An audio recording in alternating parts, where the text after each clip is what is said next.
नाजरीन, मैं हूं इम्तियाज़ आलम बदलों की नशरियात में अपने प्रोग्राम अंगेज़ के साथ। और ये प्रोग्राम आप वश टेलीविज़न की नशरियात में भी देख रहे हैं। आज हमारे मौज़ूआत बड़े ज़बरदस्त हैं। रेकोडेक माहदे की तौसीक कर दी है, सुप्रीम कोर्ट ने फैसला दे दिया है। रेकोडेक की कान जो सोने और कॉपर की कान है, उस पर बड़ा तमाशा लगा था। पाकिस्तान को कोई 10 अरब डॉलर तक का नुकसान होने जा रहा था, और उसका फैसला हो गया है। दूसरा हमारा मौजू आज का है कि पाकिस्तान के हवाले से ट्रांसपेरेंसी इंटरनेशनल पाकिस्तान ने करप्शन का जो इंडेक्स है, यानी जो पाकिस्तान में जो समझा जाता है और बाहर तासुर जो मौजूद है हमारे अवाम में भी और बाहर, कि इसमें कितनी करप्शन है इस मुल्क में, उसकी हालत ख़राब हुई है, बेहतर नहीं हुई। बल्कि इस रिपोर्ट में कहा गया है अवाम ने अदम एतमाद का इजहार किया है नैब समेत तमाम एंटी करप्शन इदारों पे। तीसरा हमारा मौजू है कि पाकिस्तान के रिज़र्व की हालत जो है ज़र मुबादला की बहुत ही खस्ता है। लेकिन पहले चूँकि सियासत हर तरफ छाई हुई है और ख्याल नहीं है कि पाकिस्तान के रिज़र्व जो हैं वो 6 अरब 72 करोड़ डॉलर तक गिर गए हैं, जो कि इमरान खान की हुकूमत में 2019 में 6.64 से भी ज़्यादा से ज़रा बेहतर हैं। लेकिन ज़ाहिर है सूरत हाल ख़राब है फॉरेन एक्सचेंज रिज़र्व्स की, और ये हमारी एक महीने की ट्रेड के एक महीने का इम्पोर्ट बिल भी हम इससे अदा नहीं कर सकते। तो पहले सियासत में क्या हो रहा है, नज़रें फिर चौधरी परवेज़ इलाही पे लगी हैं। चौधरी परवेज़ इलाही के बेटे ने फिर यकीन दिलाया है और धमकी भी दे दी है फवाद चौधरी साहब, जो पीटीआई के नायब सदर हैं, कि उन्हें इमरान खान के हुक्म पर अमल करना होगा, वरना रास्ता अलग करना होगा पीटीआई से। और वो कह रहे हैं कि इसी महीने में 20 तारीख तक वो असम्बलियाँ तोड़ने का इरादा रखते हैं। लेकिन लगता ये है कि अंदर ही अंदर बातचीत चल रही है। 3, 4, 5 सेशन हो चुके हैं सदर आरिफ अलवी साहब के दरमियान और इसहाक डार के दरमियान। इसहाक डार की बड़ी तारीफ़ें कर रहे हैं आरिफ अलवी साहब, और ये भी कह रहे हैं कि बातचीत सियासी फ़हाम व तफ़हीम की ज़रूरत है, और पाकिस्तान का बड़ा मसला माशी बहरान का है और पाकिस्तान अफोर्ड नहीं कर सकता सियासी तलातुम, और तो लिहाजा बड़ी संजीदा बातचीत चल रही है। और ये भी कहा जा रहा है कि उसमें ब्रेक थ्रू पॉसिबल है। कोई दरमियानी तारीख ढूंढी जा रही है इलेक्शन के हवाले से। लेकिन क्या करें कि जो मरदमशुमारी है उसके रिज़ल्ट मार्च अप्रैल में आएंगे, और उसके बाद 2-3 महीने दरकार होंगे इलेक्शन कमीशन को भी नई हल्का बंदियों के हवाले से, क्योंकि आबादी की हिसाब से हर सूबे के कौमी असम्बली की नशस्तों का तयन होता है कि किस सूबे में कितनी नशस्तें होंगी। इसी तरह इंतखाबी इस्लाहात भी चाहिए, तो उस इंतखाबी इस्लाहात के लिए इमरान खान को पार्लियामेंट में वापस जाना पड़ेगा। अब तक ये हुआ है कि इमरान खान की स्वाय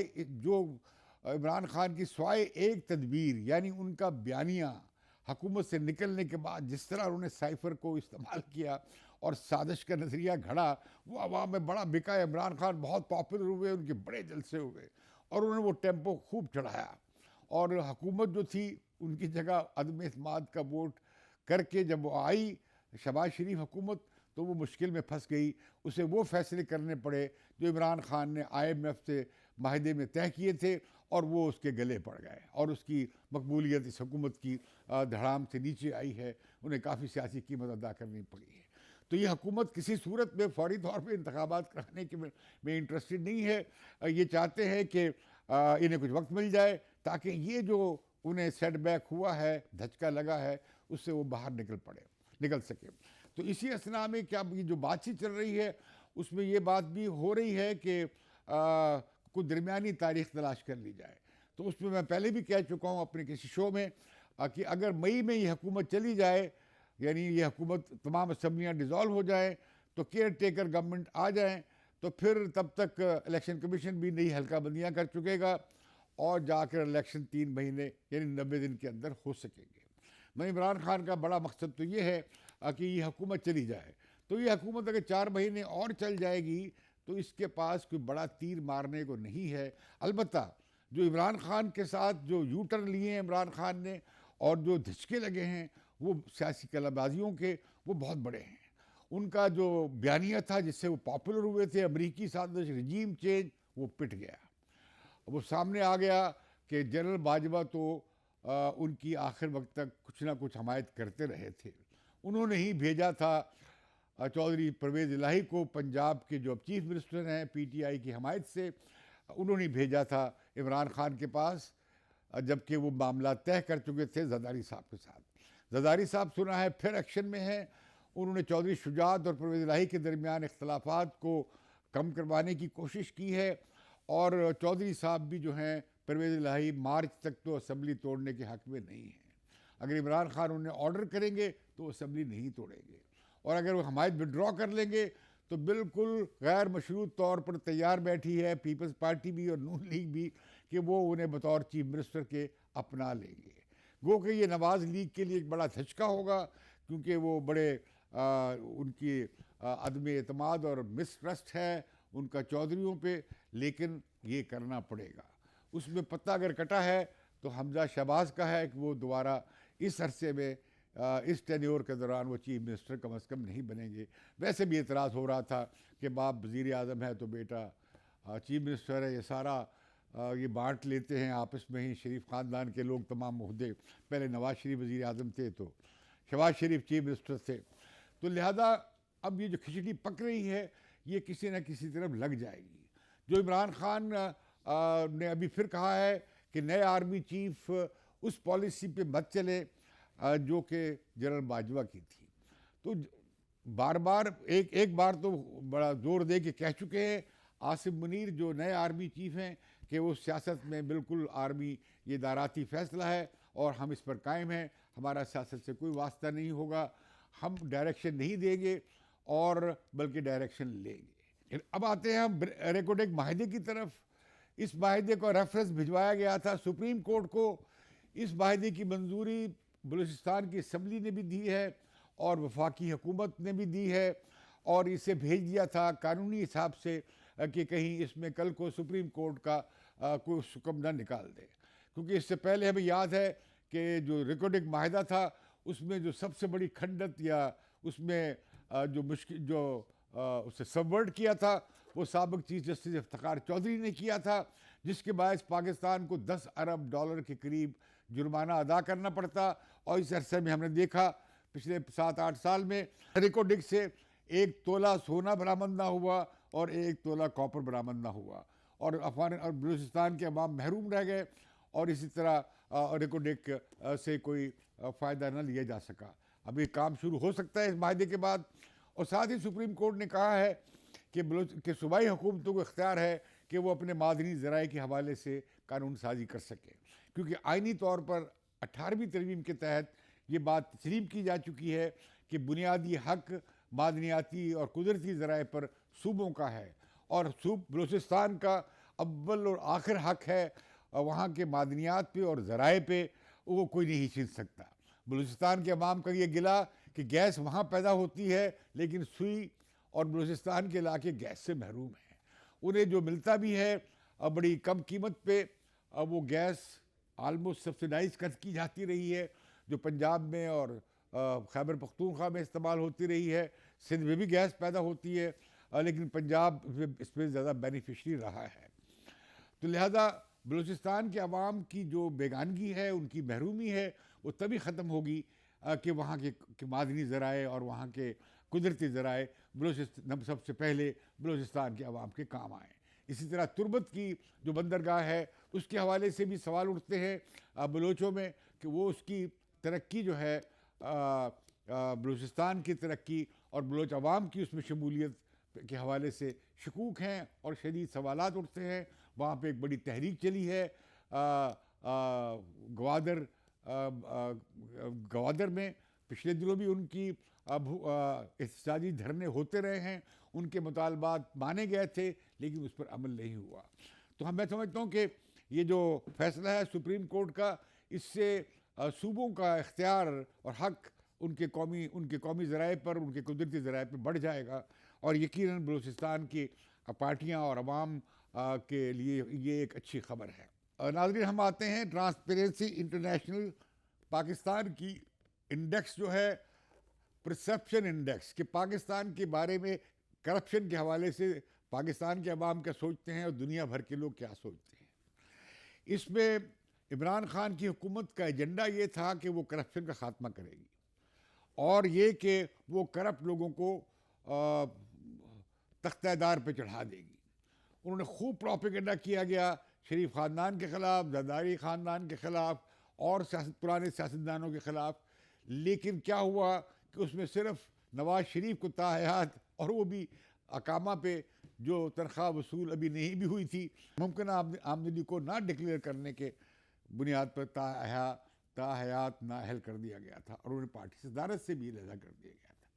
नतीजा क्या बना? खूब तालियां बजाई थी PTI ने और इमरान खान ने और डोंगरे बरसाए थे कि जनाब क्या ज़बरदस्त फैसला आया है, इंसाफ का बोलबाला हो गया है। अब बदकिस्मती से तोशाखाना केस में और फॉरेन फंडिंग केस में और अब कुछ और भी केसेस सामने आ रहे हैं, इमरान खान को वो भुगतना पड़ेगा।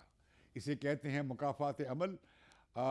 तोशाखाना केस में इमरान खान ताहयात नाअहल हो सकते हैं और ये जो फॉरेन फंडिंग केस है उसमें भी उनकी नाअहली हो सकती है और ये कि उनकी पार्टी पे भी कोई मनफी असर पड़ सकता है। तो अभी ट्रांसपेरेंसी इंटरनेशनल की रिपोर्ट जो 2021 की थी, उसमें पाकिस्तान का दर्जा 16 दर्जे नीचे गया था और पाकिस्तान दुनिया के 180 ममालिक में से 140वें नंबर पे था। ये सूरत हाल बरकरार रही है। इस बार भी जो रिपोर्ट आई है उसमें सबसे ज़्यादा तनकीद तो हुई है नैब पे और एंटी करप्शन इदारों पे कि वो ये सब नाकाम रहे हैं बुरे तरीके से करप्शन ख़त्म करने में। और करप्शन में माशाअल्लाह नहीं कहना चाहिए, पुलिस का पाकिस्तान में करप्ट तरीन इदारा शुमार होती है। KP में ये नंबर 2 पे है, लेकिन बाकी तीनों सूबों में इसका नंबर 1 है पुलिस का करप्शन में। नंबर 2 जो मामला है वो है ठेके और टेंडर जहाँ दिए जाते हैं और कॉन्ट्रैक्ट दिए जाते हैं। ये जो डेवलपमेंट प्रोग्राम के हवाले से सरकारी इदारों के और ख़ुद मुख्तलिफ इदारों के जो ठेके दिए जाते हैं उसमें करप्शन है, वो नंबर 2 पे है। और यहाँ बहुत माल बनाया जाता है, कौमी ख़जाने को यहाँ सबसे ज़्यादा ज़क टेंडर, इसमें कॉन्ट्रैक्ट जो दिए जाते हैं और टेंडरिंग जो की जाती है।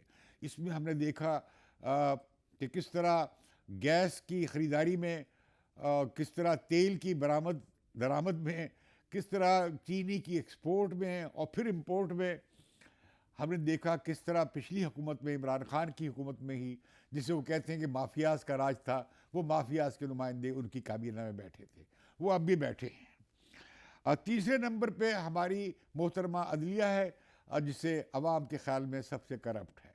गालिबन ये इशारा निचली अदलिया पे भी है और हम देखते हैं कि जो बाकी अदलिया है, जो ऊपर की अदलिया है, उसमें भी हम देखते हैं कि बहुत सियासी नौयत के फ़ैसले किए जाते रहे हैं और बैरूनी दबाव के और असर व रसूख के तहत फ़ैसले किए जाते रहे हैं।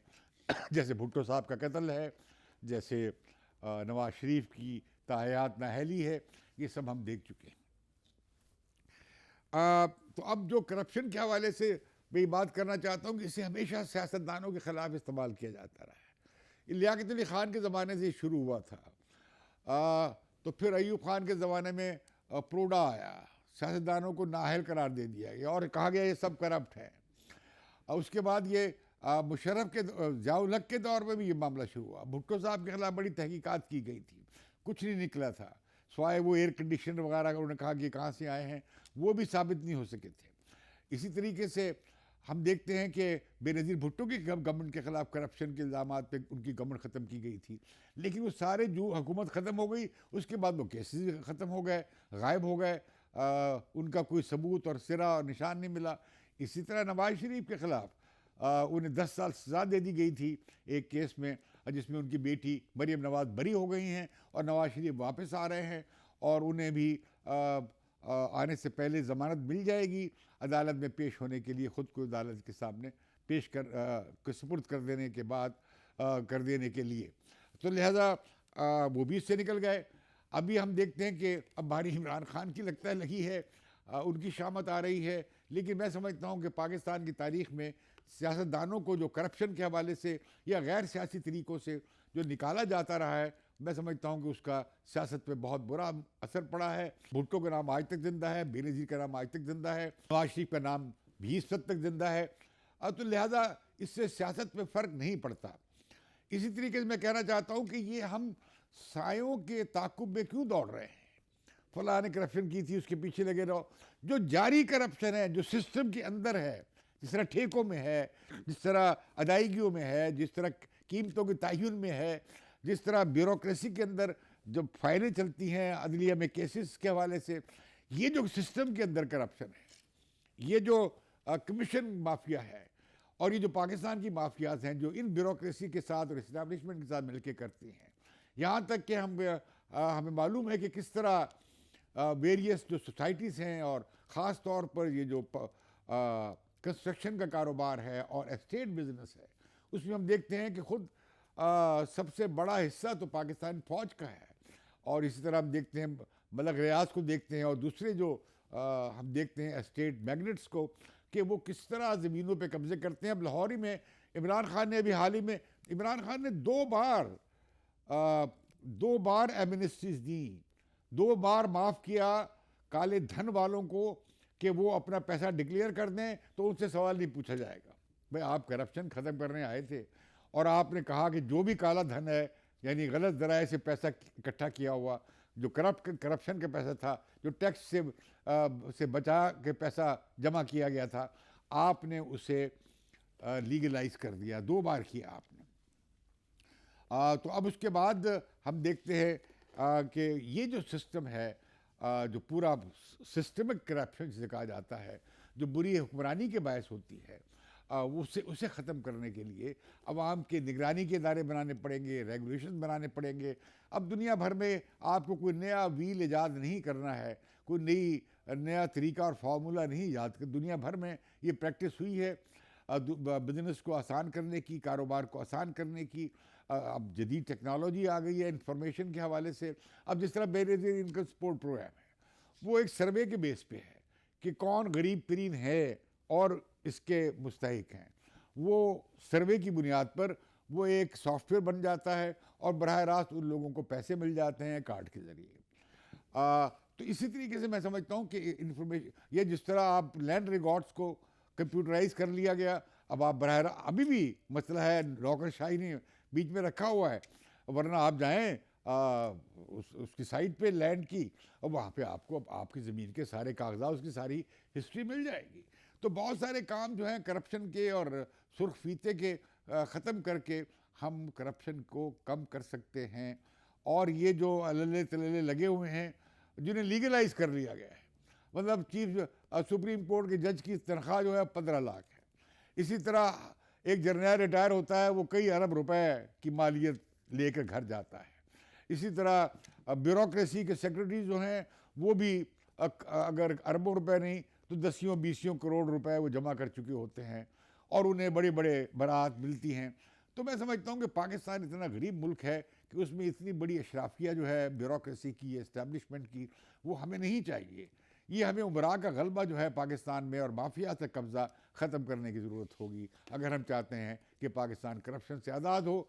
और ये कि पाकिस्तान फ़कत करप्शन के ख़ात्मे से आगे नहीं बढ़ेगा जब तक इसका पैदावारी निज़ाम तरक्की याफ्ता ना हो, साइंस, टेक्नोलॉजी और सनत यहाँ फ़रोग न पाए और हमारी पसमानदा ज़राअत और जागीरदारी निज़ाम ख़त्म ना हो और हमारी पसमानदा ज़राअत फ़रोग न पाए और तरक्की ना करे और किसानों को उनका असल हक़ ना मिले, तब तो पाकिस्तान तरक्की नहीं कर सकता।